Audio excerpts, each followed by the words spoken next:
بسم اللہ الرحمن الرحیم۔ السلام علیکم سامعین۔ کتاب ٹوٹی ہوئی سڑک، مصنف محمد جمیل اختر، آواز مجید احمد جئی آڈیو لائبریری کے تعاون سے آپ سماعت فرما رہے ہیں۔ افسانہ استاد جی۔ اب بھی فجر کے وقت جب آنکھ کھلتی ہے تو ذہن میں بچپن کی سنی وہ آواز گونجنے لگتی ہے۔ وہ آواز استاد جی کی تھی جو گاؤں کی مسجد کے امام تھے اور بچوں کو قرآن شریف پڑھایا کرتے تھے۔ ہر روز جب وہ صبح کی اذان دیتے اور پھر کچھ دیر بعد سرائیکی زبان کے یہ شعر پڑھتے: آ ہن رب دے در تے سر کو جھکا، گزر ویسیا ویلا پیچھے کرے سے کیا۔ آ ہن رب دے در تے سر کو جھکا، گزر ویسیا ویلا پیچھے کرے سے کیا۔ آ ہن رب دے در تے، رب کے در پہ آؤ کہ وقت گزر گیا تو کیا کرو گے۔ اب اتنی مدت گزر چکی ہے اور میں ہزاروں آوازیں سن چکا ہوں، لیکن معلوم نہیں وہ کیا سوز تھا جو استاد جی کے گلے میں تھا۔ وہ مجھے پھر کسی آواز میں سنائی نہیں دیا۔ اب بھی وہ آواز ڈھونڈتا ہوں جو کہیں کھو گئی ہے، لیکن میرے خیالوں میں وہ آواز اب بھی گونج رہی ہے۔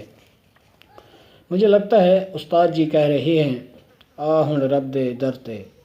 استاد جی کی اولاد نہیں تھی، شکوہ شکایت وہ کرتے نہیں تھے۔ سارے گاؤں کے بچوں کو اپنا بچہ سمجھ کر بہت محبت سے قرآن پاک پڑھاتے تھے۔ سارے گاؤں کے چھوٹے بڑوں کے وہ استاد جی تھے۔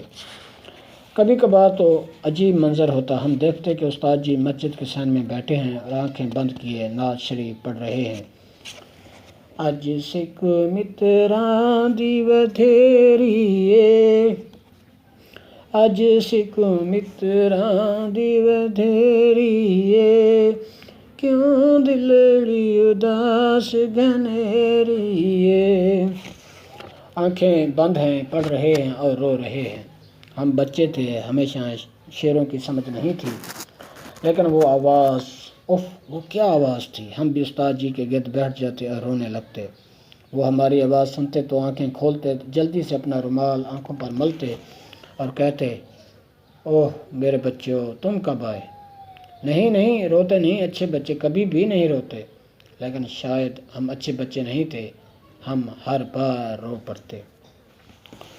انہی دنوں گاؤں میں بالی بدماش کا بہت چرچا تھا۔ لوگ بہت ڈرتے تھے اور کہتے تھے کہ وہ ہر وقت ایک پستول اپنے پاس رکھتا ہے اور اپنے دشمن کو مار ڈالتا ہے۔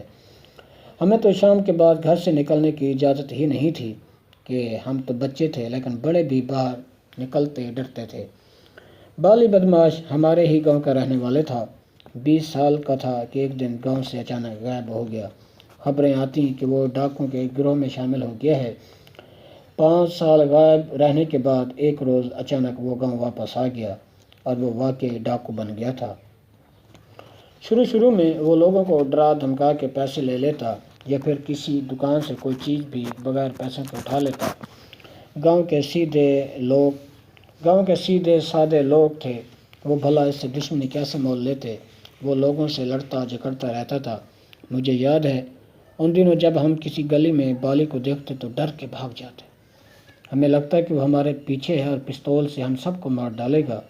ہاں، کبھی کبھار وہ کہیں لڑ جھگڑ رہا ہوتا اور وہاں سے استاد جی گزرتے تو چپ کر جاتا کہ وہ بھی کبھی استاد جی سے پڑھا تھا، لیکن پھر ایک واقعہ ہوا کہ اس نے استاد جی کی بات نہ مانی۔ وہ واقعہ کچھ یوں ہے کہ بالی نے جب کریم دین کی بیٹی کو دیکھا تو کریم دین کے گھر رشتہ لینے پہنچ گیا۔ کریم دین، میں نے شادی کرنی ہے تمہاری بیٹی سے۔ کریم دین کو پہلے تو سمجھ نہ آئی کہ اس بات کا کیا جواب دینا چاہیے۔ کیا ہو گیا ہے کریم دین، تمہیں منظور نہیں کیا؟ بالی نے پوچھا۔ وہ بالی پتر، میری دھی کی تو منگنی ہو چکی ہے، کریم دین منایا۔ تو کیا ہوا، منگنی ٹوٹ بھی سکتی ہے، بالی نے اونچی آواز میں کہا۔ دیکھ بالی پتر، کچھ سوچنے کا موقع دے، کریم دین نے مدھم آواز میں کہا۔ نہ کریم دین، اس میں سوچنا کیا ہے، اگلی اتوار شادی ہے۔ لیکن وہ سنو، بالی نے پستول نکالا اور اسے صاف کرنے لگا۔ کریم دین بیچارے کے سارے سوال ختم ہو گئے تھے۔ بالی اس کے گھر سے نکلا تو کریم دین کو سمجھ نہ آئی کہ اب یہ پریشانی کس سے کہے۔ اس کے ذہن میں استاد جی کا خیال آیا، شاید وہ بالی کو سمجھا دے۔ وہ بھاگا اور استاد جی کے گھر پہنچتے ہی رونے لگا۔ کیا ہوا کریم دین؟ استاد جی کچھ کیجئے، میری بیٹی تباہ ہو جائے گی۔ بالی بدماش اگلے اتوار اس سے شادی کرنا چاہتا ہے۔ حوصلہ رکھ، میں کچھ کرتا ہوں۔ میں ابھی جاتا ہوں، اس نالائق کو سمجھاتا ہوں۔ استاد جی بالی کے پاس گئے۔ سن بالی پتر، کریم دین کی بیٹی کی پہلے ہی منگنی ہو چکی ہے، اس کا خیال چھوڑ دے۔ استاد جی کرتا تو میں وہی ہوں جو دل میں آئے، لیکن اب اس کا خیال دل میں آ گیا ہے، سو شادی تو اب اسی سے کروں گا۔ استاد جی کرتا تو میں وہی ہوں جو دل میں آئے، اب اس کا خیال دل میں آ گیا ہے، سو شادی تو اب اسی سے ہی کروں گا۔ نا پتر، دیکھ یہ ٹھیک نہیں ہے۔ آپ بالی کو ابھی ٹھیک طرح سے جانتے نہیں ہیں۔ بالی نے پستول نکال کر میز پر رکھ دیا۔ تو اس سے مجھے ڈرانا چاہتا ہے؟ اس کھلونے سے؟ لگتا ہے مجھے پولیس کی مدد لینی پڑے گی۔ میں بتا رہا ہوں استاد جی، میرے راستے میں نہ آئیے تو اچھا ہوگا۔ جو بھی ہو، شادی تو میں نے اسی سے کرنی ہے اور اگلی اتوار ہی کرنی ہے۔ میں دیکھتا ہوں آپ کون سی پولیس بلاتے ہیں۔ استاد جی کے شاگردوں میں ایک شہر میں پولیس انسپکٹر بھی تھا۔ اگلے روز کریم دین کو لے کر تھانے پہنچا۔ سارا معاملہ انسپکٹر صاحب کے گوشت گزار کر دیا۔ انسپکٹر صاحب نے ہر ممکن مدد کرنے کی یقین دہانی کرائی۔ اگلے روز پولیس کی گاڑی آئی، لیکن بالی ایروپوش ہو چکا تھا۔ کئی دن گزر گئے، بالی کا کچھ پتہ نہیں تھا۔ سارے گاؤں نے سکھ کا سانس لیا کہ ایک مصیبت تو کم ہوئی۔ ایک صبح فجر کی نماز کے بعد استاد جی کھیتوں کی پگڈنڈیوں سے گزر رہے تھے۔ اج سکھ متراں دی ودھیری، اج سکھ متراں دی ودھیری، کیوں دلڑی اداس گھنیری، لو وچ شوق چنگیری، اج نینا لایاں کیوں جھڑیاں، اج سکھ متراں دی ودھیری۔ بالی پستول تھامے اس کے راستے میں آ گیا۔ میں نے کہا تھا نا استاد جی کہ میرے راستے میں نہ آئیں، لیکن آپ بات پولیس تک لے گئے، یہ اچھا نہیں کیا آپ نے۔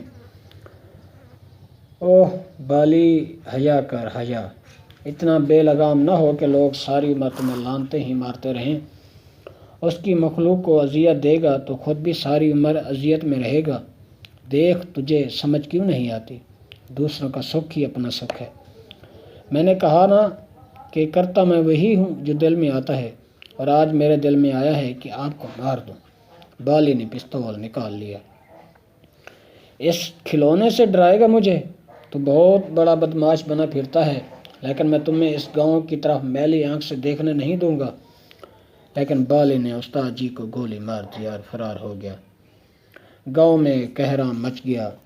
بالی کو اس کے بعد کسی نے نہیں دیکھا۔ اس واقعے کو 25 سال گزر گئے ہیں۔